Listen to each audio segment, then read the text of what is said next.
I don't like my own posts. You said I that. don't either. I don't either. I like refuse to do it. And somebody criticized me for liking my own post. Like, it's my own post. Why would I not like it? And I'm like, I understand your perspective. I'm not going to knock you for liking your own post. But I'm one of those people, I'm like, you'll never see me like my own posts or anything like that. Even my comments, like if I comment on a Modern Hotelier post, I will not like my own comment. So it's just kind of like a little weird vacuum tunnel, It is. right? Like, it's just like, why, you know? Yeah. Welcome to Not Quite a Podcast, where we talk with founders, marketers, writers, builders, and designers about life, business, marketing, and more. And sometimes we even say something smart.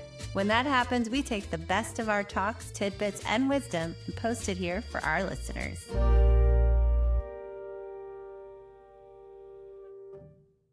So talk to me a little bit more about I want to hear about the podcast, and I want to hear about the growth that you've seen. And so number two, I don't want to keep harping on that. Right. Number one's in sight for next year. We'll speak that into existence. That's right. How are you? What's what are the metrics and the success around it? What's the growth been like? You know, how do you measure the success of a podcast? So some of the metrics that we look at are kind of views that we get on YouTube, and we're on any podcast channel. So looking at downloads and views on YouTube, one thing that we have seen is YouTube is just taking off. They've invested a lot of money into the podcast side of YouTube. And it's kind of funny, when we started this podcast, one of the first things that our producer asked was like, do you want to do video? And when we started this podcast, there was no way I thought this was going to be my full-time job 4 years down the road, right? So I'm like, well, I don't know. What do you think? Should we do video? And he's like, absolutely. Like, if you want to grow, scale, do video. So thank goodness for John Boomhofer for giving us that advice, because I don't think we'd be where we are if we didn't do video. And we've had our YouTube channel, but in the past year, we've really, really decided to focus on that area. John comes out with YouTube shorts on a daily basis. So the goal is to get, 10, 20,000 views on that one YouTube short, which will then drive traffic to the episode itself, increasing viewership there. So we have a heavy focus on video content and YouTube, and it's been great since YouTube has really invested in podcasts. We have seen over the last 3 months, this year, 3-4 months, our YouTube has just been really gaining a lot of traction and gaining more followers on a daily basis. So things that we look at is viewership, engagement on LinkedIn. A lot of hospitality folks are on LinkedIn, so that's one of our main platforms. So just looking at who's engaging and how long and how often people are looking at our content. LinkedIn is where everybody in hospitality is. And that's not all industries. It's funny. I talk to my friends and other people who are in other industries, and they're like, I never go on LinkedIn. It is my least visited media site. And like, for me, I'm like, everybody I work with is on LinkedIn. So I am on LinkedIn all the time. It's a great place to put content though, and engage. I think for that reason though, what's really great about it is that because it's not Instagram, it's not YouTube, like, it is really focused into business. And so it's interesting, like when you're scrolling your feed and every once in a while somebody posts something that's like not business related. I'm glad that your kid just won the spelling bee, but I'm not going to follow you anymore. Yeah. Not what I came here for.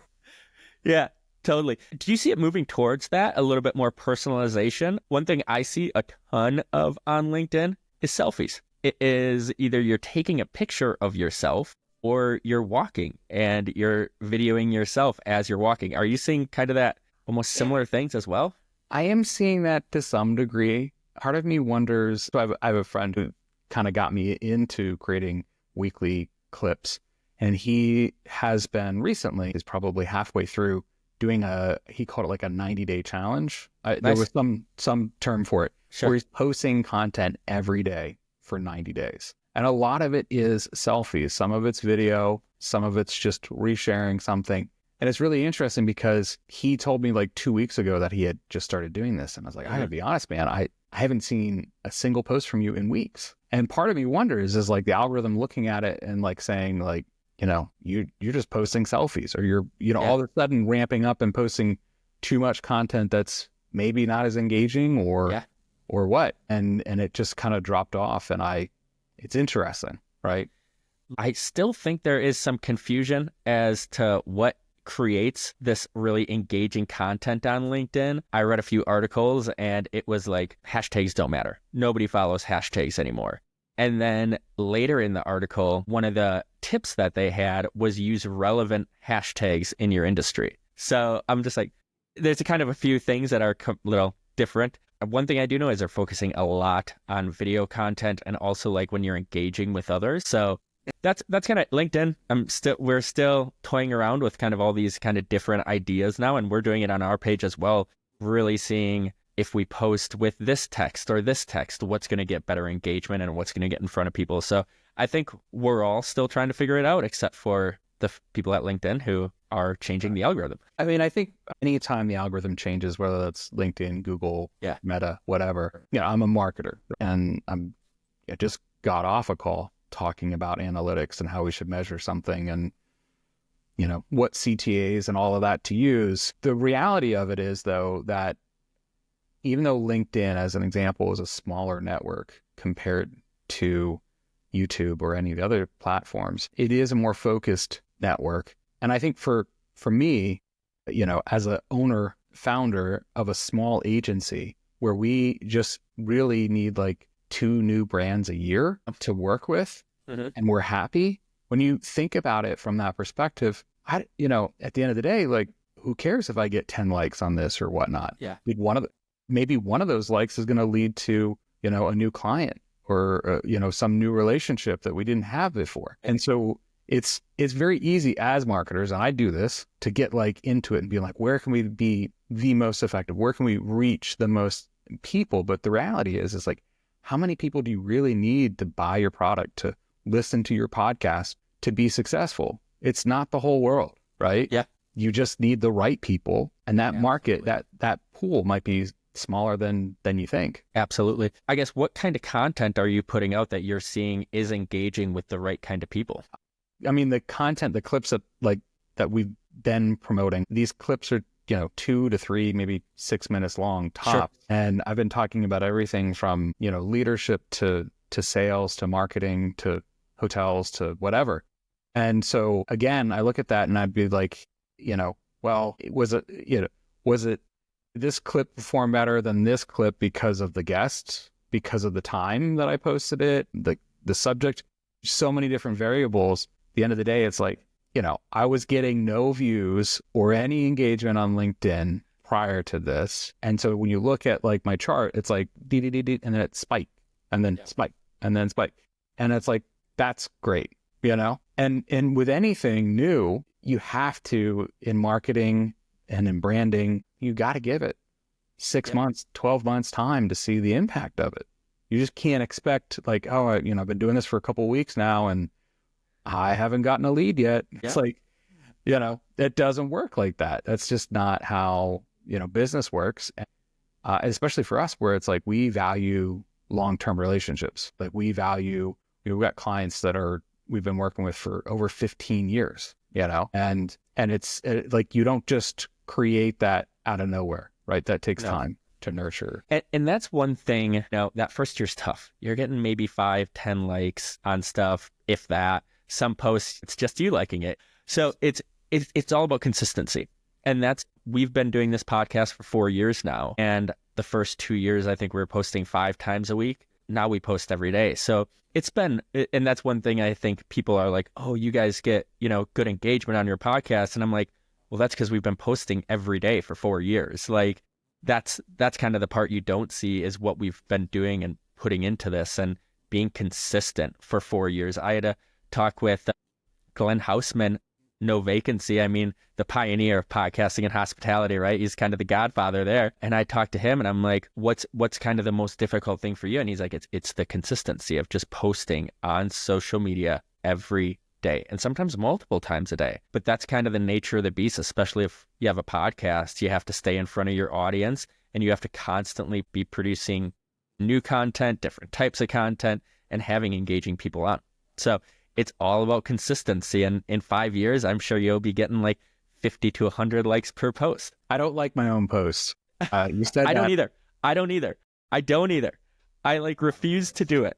And so somebody criticized me for liking my own post. Like, it's my own post. Why would I not like it? And I'm like, I understand your perspective. I'm not going to knock you for liking your own post. But I'm one of those people. I'm like, you'll never see me like my own posts or anything like that. Even my comments, like if I comment on a Modern Hotelier post, I will not like my own comment. So It's just kind of like a little weird vacuum tunnel, It is. right? Like, it's just like, why, you know? Yeah. And I mean, thank God, like, my mom's not on LinkedIn, because she'd probably like all of my content too, right? The Like moment it, I get comment. like, Great job, honey. yeah, great, I love you, so proud. Yeah. Yeah. Absolutely. Yeah, that would be kind of funny though. If having your mom comment on literally every one of your posts, but My be mom's my great. biggest fan, right? I mean, Yeah, for real. Like, number one there, right? yep, that's a thing, and not like our podcast, number 2 in the world, but number 1 in my mom's heart. Exactly. So, you're the founder, right? I mean, like, you're Yes. one of the founders, if not So the. Okay. David, John, and I, we all kind of are in it together. We're all owners of the Modern Hotelier. Yeah. And so, as a founder myself, right, and I started Innovate way back in 2002. There's a lot of, interesting sort of challenges. I think when you start something new, you start it for probably one thing that you're really passionate about. Mm-hmm. In my case, it was like marketing and strategy and branding and all of those things. So that's more than one thing, I guess. But I was really passionate about that, and I still am. Mm-hmm. And then as a founder, though, then you realize, like, I've got to wear all these other hats too, right? Yeah. Like, I have to hire people, or I got to fire people. I need clients to pay me. Right. So as a founder yourself, I'd love to hear your founder story and the challenge that you've had with hats, and what hat do you like best, and have you been able to give up any other hats in this process? So yeah, it's funny. Like, I feel like my story, like kind of the Modern Hotelier story, is a little different, because I never did podcasting before I started this. It wasn't a passion of mine before I started. I kind of realized it was a passion as I started doing it, and it wasn't like, when you started your company, you're full time, you're like ready to go. Like, the Modern Hotelier, I feel like we started and it was just kind of a passion project once we realized we both enjoyed doing it. And I don't think we ever thought that we were going to be full-time podcasters. So no, like, that's kind of the interesting thing, is I really wasn't passionate about podcasting until I actually did it. But once I did the first, I think, 5 episodes, I was like, this is awesome. Like, this is something I look forward to every day, and I thoroughly enjoy it. So that was, I think I found my passion after I started it. And then, but the thing was, like, I always had another job. So it wasn't fully relying on the podcast to create revenue. Last April is when I came into the podcast full time. And that was kind of a reality check, where it's like, okay, here we go. Wake up. You have to self-motivate. That's absolutely for sure. But I think when you have one of those months where you're like, we only got one advertiser in, and I'm not going to get a paycheck this month, that's when it really sets in. And it's like, this is your job. This is your career. And like, I have a wife, I have bills, I have all that stuff. So it's like, it's kind of that reality check where you have to wake up every day and you're like, let's go. This is kind of your career. Now we got to get serious about it. So that was kind of, I guess, my wake up call almost. And since then, I feel like we're in a Series A startup right now. We've been doing this for 4 years. We've landed. Now we're going to expand, grow our audience, grow our offerings, and things like that. So that's kind of where we've launched the media company. So now we're doing more video content with that. But it's definitely a challenge. The hospitality industry is such a great industry, though. It has so many incredible people in it, and they love podcasts. And there are so many awesome people that we can have on that are not only entertaining, but really, really smart and really, really good at what they do. So there's no lack of talent for finding people to join us on the podcast. Probably the biggest challenge is just finding people who are looking to pay, So yeah. That's kind of the challenge. Absolutely. There's definitely, in 20 plus years in doing this, there's peaks and valleys in the business for sure. So for us, it's like I'm either stressing about there not being enough work, or I quickly might get like a little bit of a respite of like a week, and then all of a sudden I'm like, now we have too much work, right? Where's the happy balance? But I've been doing this for 2 decades, over 2 decades. And it's like, I continue to do this, and I continue to do it because I love it. And I love the people that work alongside of me, whether in the office, remote, or across the table from me, as in like a client, right? Because that's, to me, that's what matters. And as a founder and being an agency for founder-led brands, part of that really comes down to me just solidifying the fact that like, I do this because I love this, and I want to work closely with those brands, and that's it. I love the work, and I love helping these brands grow. I help them overcome their challenges. All of that. Absolutely. That's a shared success for me, right? Those awards back there, those are over 10 years old. We gave up on them a long time ago because we got a whole bunch of them in 1 year, and we're like, wow, this is cool. And it's like that's not why we do this. And for some people, and that might be the case. And for you, right? Like it's cool getting to number 2, but I guarantee you, once you get to number 1, then what? Exactly. And I think that's why you don't really put that why. Like every day we wake up as founders, somebody who started our company, and we have a why we're doing this.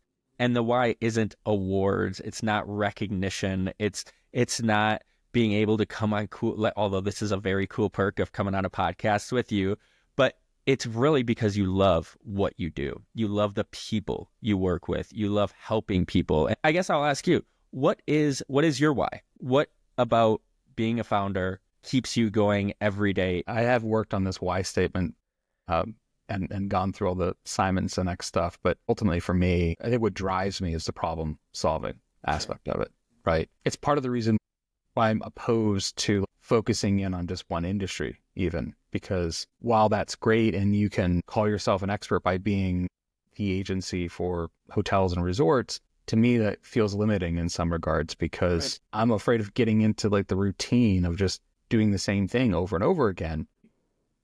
It'll be boring to me. The results will start to look the same. Whereas we can take things that we've done for other brands and in totally different industries and apply them to this hotel, this resort, right? And that's absolutely true. I mean, when we started with the goal of working with some really big brands. And one of the last really big brands we worked with was Ferrari. And yeah, I remember talking about this. And it was great. But again, at the end of the day, they were huge. They were Ferrari before us. They were Ferrari after us. We were a small agency. They found us because we owned the fact, right? And we trademarked the fact that we are a small and mighty digital agency. And that's what they loved about it. So very cool.